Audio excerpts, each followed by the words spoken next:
해오름교회 성도 여러분 안녕하십니까? 서상배 목사입니다. 오늘은 사도행전 27장 35절에서 44절 말씀으로 마침내 사람들이 다 상륙하여 구조되니라 라는 제목으로 말씀을 전하겠습니다. 하나님의 사자로부터 배에 탄 사람들은 모두 살 것이라는 말씀을 듣고 바울은 절망과 두려움에 사로잡힌 사람들을 여러 번 안심하라는 말로 안정시켰습니다. 그리고 여차하면 먼저 도망치려는 선원들을 로마 군인들을 시켜서 막았는데 로마 군인들이 선원들을 도망 못 가게 하려고 거룻줄을 잘라서 거룻배마저 버리는 잘못을 범했습니다. 거룻배는 승객들이 육지에 상륙하려면 꼭 필요한 것인데 군인들이 그것을 생각하지 못하고 어리석은 행동을 해버린 것입니다. 유라굴로 광풍에 휩쓸린 배에서 아무도 죽지 않을 것이라는 하나님의 말씀을 들은 바울은 이 혼란스럽고 어려운 상황을 침착하게 통제하며 사람들을 모두 살리려고 최선을 다하고 있었습니다. 사도행전 27장은 하나님께서 사람들을 살리실 때 기적을 베푸시는데 현실적인 문제들과 과정들이 매우 구체적이고 자세하게 기록되어져 있어서 우리가 실제 삶 속에서 이런 경우를 만날 때 하나님이 주신 말씀을 붙들고 우리가 어떻게 행동해야 하는가를 잘 보여주고 있습니다. 광풍에 휩싸인 배 안에서 밤에 하나님의 사자는 두려워하는 바울에게 찾아오셨습니다. 바울아, 두려워하지 말라는 말씀을 주시고 결과적으로 아무도 죽지 않을 것이라는 말씀을 주셨습니다. 그런데 아무도 죽지 않는 결과가 이루어지는 과정은 말씀해 주지 않았습니다. 그리고 그 과정 속에서 바울은 중심을 잡고 사람들을 살려야 하는 책임을 지고 앞장서서 침착하게 행동하고 있습니다. 바울처럼 우리의 신앙이 이렇게 현실적인 위기 가운데서 바른 판단과 침착하게 대처하는 능력이 되어야 합니다. 하나님은 말씀이 심령과 골수를 찔러 쪼갠다고 했습니다. 우리도 위기의 순간 하나님의 말씀이 생각나고 실제로 두려움과 불안을 물리치고 우리의 마음을 든든하고 침착하게 할 수 있기를 바랍니다. 바울은 이제 사람들을 육지에 무사히 상륙시키기 위한 조치를 취하기 시작했습니다. 먼저 사람들에게 음식을 먹으라고 했습니다. 그들이 살려면 음식을 먹고 기운을 차려야 하며 체력을 준비해야 한다고 설명을 했습니다. 그래서 바울은 음식을 먹는 것이 너희의 구원을 위한 것이라고 말한 것입니다. 살고 싶으면 먼저 음식을 먹어두어야 한다는 말입니다. 지금 음식을 먹는다는 것은 다음날 육신의 생명을 구하는 데 있어서 결정적으로 중요한 요소가 된다는 것입니다. 그리고 바울은 너희 중 머리카락 하나도 잃을 자가 없으리라는 말을 더했습니다. 지금 사람들에게 가장 중요한 것은 두려움과 불안을 이기는 것입니다. 배가 파손될 것이고 그 과정에서 생기는 두려움과 불안을 반드시 말씀에 대한 확신으로 물리쳐야 합니다. 그래서 바울은 이것이 가장 중요하다는 것을 다시 한번 확인하고 사람들을 말씀으로 안심시키고 있습니다. 우리의 삶 속에서 어떤 심각한 문제가 발생했을 때 하나님의 말씀으로 우리에게 밀려드는 두려움과 불안, 불신을 물리칠 수 있기를 바랍니다. 바울은 모든 사람 앞에서 하나님께 감사하는 식사 기도를 드린 다음 떼어서 먹었습니다. 그러자 사람들도 용기를 내어 음식을 먹기 시작했습니다. 바울의 식사하는 모습이 너무도 담대하고 평안해 보였으므로 다른 모든 사람들도 용기를 얻어 식사를 시작했습니다. 이제 사람들은 바울의 말을 신뢰하기 시작했고 절망에서 벗어나 안심하기 시작한 것입니다. 이때 276명이라는 숫자가 언급된 것을 보면 아마도 식사를 배분할 때나 상륙을 준비하는 과정에서 인원 점검을 한 것으로 보입니다. 모두가 배부르게 먹어 기운을 차린 뒤에는 하물로 실은 곡물인 밀을 바다에 던져버려 배의 무게를 가볍게 했습니다. 가장 소중한 곡물까지도 버려야 하는 것은 조금이라도 더 해변 가까이에 접근하기 위함이었을 것입니다. 거룻배도 버린 상황에서 어쩔 수 없이 헤엄을 치거나 물에 뜨는 물체에 의지해서 상륙해야 했기 때문입니다. 바울이 하나님 말씀대로 예언하고 예상한 대로 실현되어 가고 있습니다. 날이 밝았습니다. 이제 상륙을 시도해야 하는 시점이 된 것입니다. 어느 땅인지 알 수 없었지만 경사진 모래밭 해안이 보였습니다. 위험을 무릅쓰고서라도 바위들을 헤치고 그 해안에 비상상륙을 시도하기로 결정했습니다. 모래밭 해안에 배를 들이대고 상륙을 시도하겠다고 결정한 이상 이제 거기에 상응하는 조치를 취하는 일만 남았습니다. 일단 배를 고정시켰던 4개의 닻을 모두 끊어버렸습니다. 닻을 들어 올릴 수도 있었을 텐데 끊어버린 것은 아마 조금이라도 배를 가볍게 하여 해안에 최대한 가까이에 상륙시키려는 목적 때문이었을 것입니다. 그리고 닻을 버린 것은 더 이상의 항해를 포기한 최후의 조치였습니다. 이번에 상륙 시도에 모든 것을 걸은 것입니다. 이미 앞에서는 수화물, 배의 기구들, 곡물을 버렸고 마침내 여기에서는 닻을 버림으로써 사람을 제외한 배의 모든 것을 잃어버리게 된 것이나 다름없게 된 것입니다. 선조와 선장, 선원들이 배를 보다 더 안전하게 지키려고 미항에서 무리하게 출항을 했다가 결국 살기 위해 모든 것을 버리게 되었습니다. 그런데 모든 것을 버려야 살 수 있는 순간에도 미련을 버리지 못하고 못 버리는 사람들도 있기는 합니다. 대표적인 예가 롯의 소금 기둥이 된 롯의 아내입니다. 4개의 닻을 모두 끊어버린 후에는 고정시켜 두었던 배의 운전대인 키의 밧줄을 풀어 느슨하게 했습니다. 이는 배가 진행할 때 방향을 조절하기 위한 조치였습니다. 이어서 돛을 달고 바람을 이용하여 배를 해안으로 움직여 가기 시작했습니다.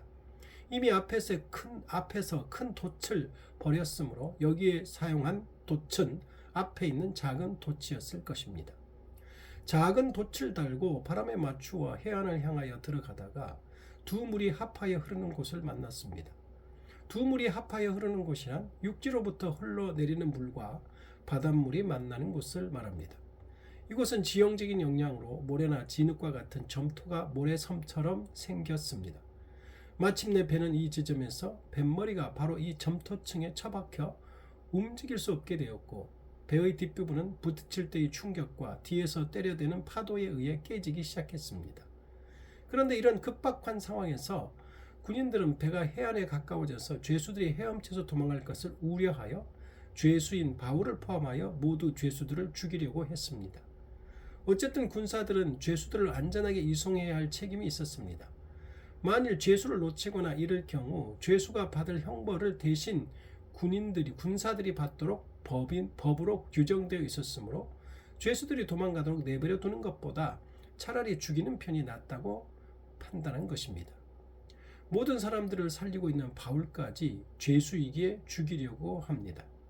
만약 백부장이 부하들의 건의를 받아들여 죄수들을 죽이라고 명령했다면 바울 역시 죄인들과 함께 죽임을 당했을 것입니다. 그러나 백부장은 처음부터 바울에게 매우 호의적이었던 바울을 살리기 위해 부하들의 뜻을 막았습니다. 아마도 바울의 호송을 명령한 베스도 총독이 바울을 안전하게 로마 황제에게까지 잘 호송하도록 신신당부를 했을 것입니다. 바울은 로마 식민권자이고 로마 황제에게 재판을 받으러 가고 있는데 아무리 보아도 죄를 찾을 수 없는 죄수 아닌 죄수이기에 특별히 신경을 쓰라고 했을 것입니다.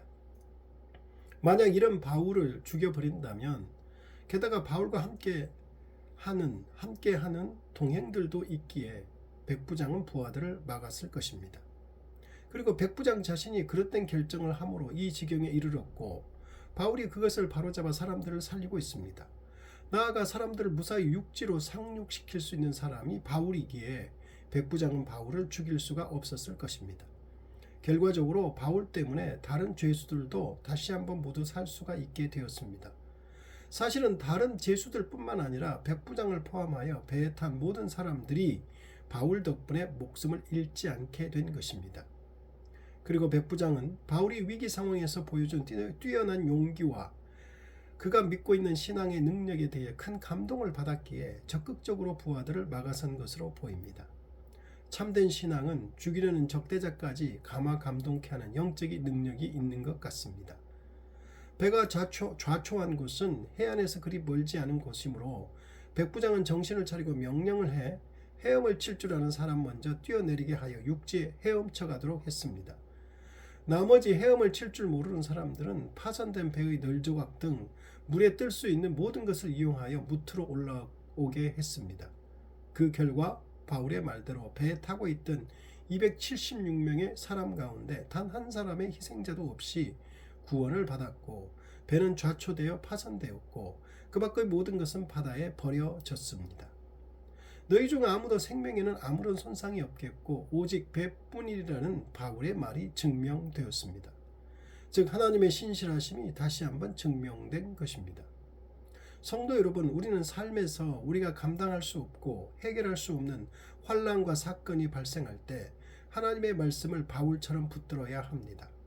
우리의 삶과 하나님의 말씀이 무관한 것이 아니라 매우 긴밀한 연관성이 있음을 확신해야 합니다. 예를 들면 이런 말씀이 있습니다. 잠언 16장 1절 마음의 경영은 사람에게 있어도 말의 응답은 여호와께로부터 나오느니라. 이 말씀을 풀어서 설명하면 제 아무리 인간이 탁월한 생각을 가지고 있다고 해도 그것을 적절히 표현하는 수단인 혀를 적당한 시기와 감동적인 움직임으로 만드시는 것은 여호와께 달려있다는 것입니다. 즉 사람이 자신의 생각이나 지식 등 모든 것을 동원하여 총력을 다해 생각하고 꾸미는 계획이나 사상들의 최종적인 응답이 여호와로 말미암아 주어진다는 말씀입니다. 이어서 이런 말씀도 있습니다. 잠언 16장 9절 사람이 마음으로 자기 길을 계획할지라도 그의 걸음을 인도하시는 이는 여호와시니라. 우리를 택하시고 부르신 선하신 하나님께서 우리를 반드시 책임지고 인도하실 것이라는 확신 속에서 믿음을 가지고 담대하게 살아야 합니다. 로마서 8장 28절에 우리가 알거니와 하나님을 사랑하는 자 곧 그의 뜻대로 부르심을 입은 자들에게는 모든 것이 합력하여 선을 이루느니라. 이 말씀뿐만 아니라 이어서 36절 기록된 바 우리가 종일 주를 위하여 죽임을 당하게 되며 도살당할 양같이 여김을 받았나이다 함과 같으니라. 그러나 이 모든 일에 우리를 사랑하시는 이로 말미암아 우리가 넉넉히 이기느니라. 내가 확신하노니 사망이나 생명이나 천사들이나 권세자들이나 현재일이나 장래일이나 능력이나 높음이나 기쁨이나 다른 어떤 피조물이라도 우리를 우리 주 예수 그리스도 안에 있는 하나님의 사랑에서 끊을 수 없으리라. 성도 여러분, 우리가 삶의 여러 가지 문제와 어려움으로 인하여 힘들어질 수 있습니다. 그러나 그때 하나님의 말씀을 확신해야 합니다.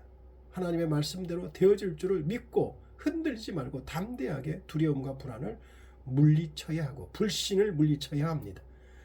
하나님이 여러분에게 저에게 말씀을 주셨다면 그 말씀이 반드시 여러분의 삶을 인도할 것입니다. 하나님이 인도하실 것입니다. 믿으시기 바랍니다. 기도하겠습니다. 하나님 아버지, 우리의 삶에 어떤 사건이나 어려운 일이 있더라도 하나님의 말씀을 붙들고 그 말씀을 의지하고 확신 가운데서 담대하게 살게 하여 주옵소서. 우리에게 믿음을 주시니가, 우리를 인도하시니가, 우리를 택하시니가, 우리를 사랑하시는 이가 반드시 우리의 아이들을 인도하실 줄로 믿습니다. 예수님 이름으로 기도드립니다.